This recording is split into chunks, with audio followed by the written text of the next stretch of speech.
What if I told you hip-hop's greatest producer threw away his signature sound for synthesizers and a fictional superhero? That Wu-Tang's architect nearly destroyed everything he built because of an alter ego born from a, quote, really good bag of weed, unquote. That one experimental album got a 2.9 out of 10 and triggered internal warfare that never really stopped. Here's how Bobby Digital fractured the Wu Empire from the inside out. Like, subscribe, thank you. November 1998. RZA's standing at the peak. He's executed the most brilliant strategy in hip-hop history. The 5-year plan. $60,000 to Steve Rifkin at Loud Records with one condition. Every Wu-Tang member stays a free agent. Solo deals whenever they want. RZA produces everything. Spreads the Wu brand like a virus across every major label. Liquid Swords becomes a classic. Only built for Cuban Linx redefines what a rap album could be. Then Wu-Tang Forever drops in '97 as a double album,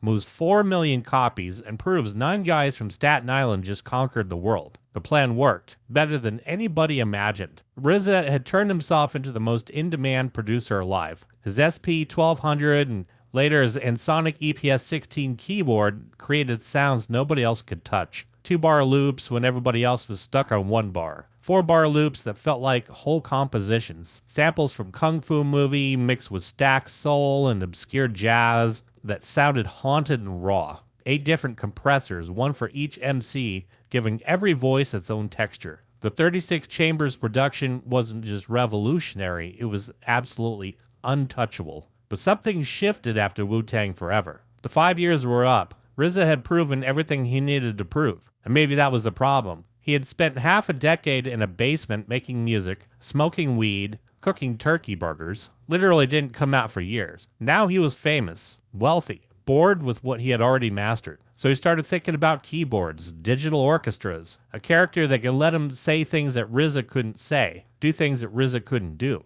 And he called it Bobby Digital, named after his birth name, Robert Diggs, mixed with this idea that he was living in a digital frame. Everything was high speed, numbers and mathematics. But really, Bobby Digital was pre-RZA, the party animal, the one chasing women, taking drugs, acting reckless. RZA explained it himself. Bobby Digital was what the RZA struggles not to be. A comic book character mixed with reality. Fiction and autobiography blurred until you couldn't tell which one ended and the other began. So the album was supposed to be a movie soundtrack. RZA was actually making a Bobby Digital film. There are clips online, trailers. By all accounts, it looked comically awful. So bad that even die-hard Wu fans who've seen the footage wish he'd release it just to witness the disaster. The movie got canned, but RZA had all his music already recorded. Music that didn't sound like anything he had made before. No soul samples or dusty break beats or gritty drums that sounded like they were recorded in a haunted project stairwell. Instead, Bobby Digital in stereo was keyboard-driven. Synthesizers, what RZA called a digital orchestra. It was experimental in every sense, sometimes fascinating, often baffling, occasionally unlistenable. The whole thing ran over an hour. 67 minutes of RZA rapping as a hedonistic alter ego over production that felt intentionally opposed to everything that made Wu-Tang Wu-Tang. Some of it worked. NYC Everything had energy. Holocaust Silkworm featured Ghostface. It worked because Ghostface could rap over anything. But huge stretches felt totally bloated and self-indulgent. Like RZA was more interested in proving he can make a certain type of album than making something people would actually want to hear. Entertainment Weekly gave it a B. All music was positive, but Pitchfork annihilated it with a 2.9 out of 10.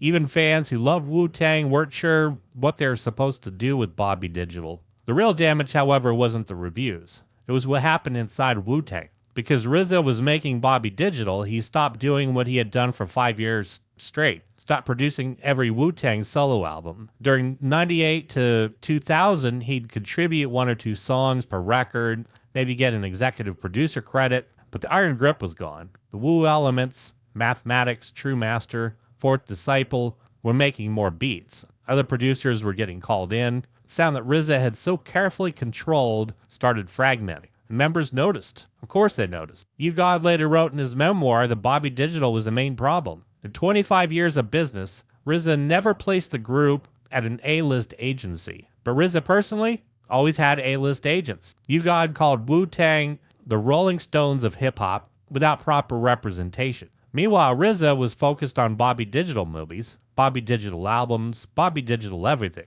You got said years of nonsense were catching up. Guys got fed up. Everyone hired individual managers to serve as buffers. It was no longer one for all and all for one. RZA responded by saying he couldn't be a control freak. If Wu-Tang was a dictatorship, how did every member have their own contract and career? More albums without him than with him. Fair point, but it missed what people were actually angry about. The issue wasn't control, it was priorities. Bobby Digital felt like RZA choosing himself over the collective, taking the goodwill and brand equity Wu-Tang built together and spending it on a project that most people, including Wu members, didn't understand or particularly like. The music itself became a metaphor for the split. Bobby Digital in stereo wasn't just different, it was the opposite of what made RZA great. His genius was always in the texture and that grit, making old soul samples sound like ghosts, creating those atmospheres so thick you could choke on it. Everything analog, dusty, deliberately lo-fi even when he had studio money. And that roughness was the aesthetic. It was why Wu-Tang sounded like nothing else. Bobby Digital abandoned all of that for clean keyboards and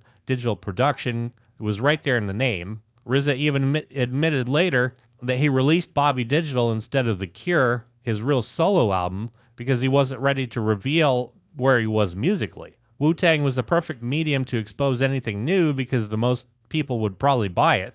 Doing it as RZA might catch some fans, but not the magnitude Wu-Tang could reach. So he hid behind Bobby Digital, released music that he felt more like a creative exercise than something he actually believed in. And fans who really studied the album found things to appreciate. The whole project was deliberately flawed. Lyrics both clever and awkward, flows intentionally offbeat or syncopated, lack of breath control, vocal takes that had obvious issues, even though everyone knew RZA was a master at recording and processing vocals. Some argued he was making a statement about digital communication through analog mediums, challenging conventional beat and flow structures, using the Bobby Digital persona to explore the conflict between digital and analog on multiple levels, art about art, trying to move hip-hop beyond its limitation. Maybe. Or maybe it was just an indulgent album from a producer who'd gotten too big and too weird. Either way, it created a divide that never really fully healed.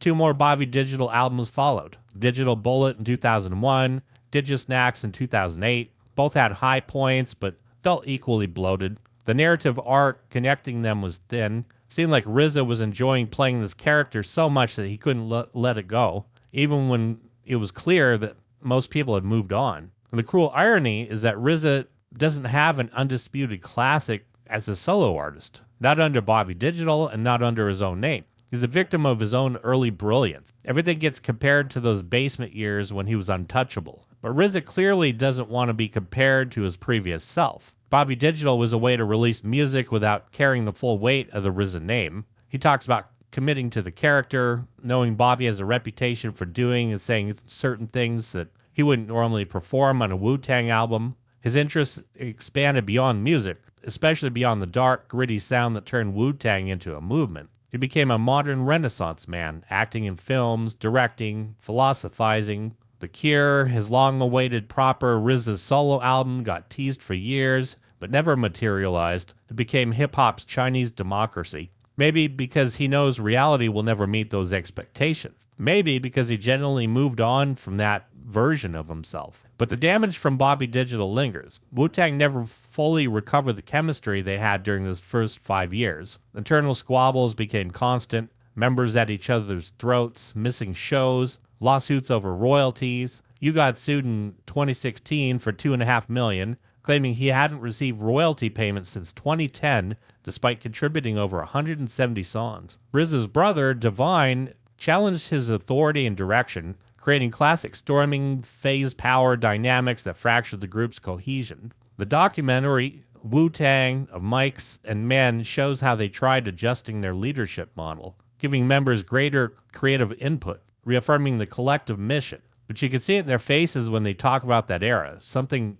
broke that obviously could not be fixed. Bobby Digital represents the moment RZA chose experimentation over excellence, alter egos over authenticity, personal creative fulfillment over collective success. It didn't end his career. RZA's still working and respected. and he's still capable of creating brilliance when he wants to. But Bobby Digital and Stereo marked a turning point. The moment hip-hop's greatest producer decided proving he could make something different, and that was more important than making something great. The moment Wu-Tang's architect cared more about building a fictional character than maintaining the empire he built with 8 other guys who trusted him completely. Members never fully forgiven it. Fans who were there remember it as the beginning of the end. And Bobby Digital himself, the hedonistic cartoon superhero born from good weed and creative restlessness, remains RZA's most divisive creation. Not because it was terrible, parts of it worked, but because it represented everything Wu-Tang wasn't supposed to be. Digital instead of analog, clean instead of gritty, and solo instead of collective. Keyboard-driven sound of an empire starting to crumble from the inside out. Hey, I'm up to 6 subscribers at the time of this taping. Make sure to smack that subscribe button and become number 7. Take that fanny of yours, whip it around, and give that like button a good smack with it as well. Thank you so much for watching.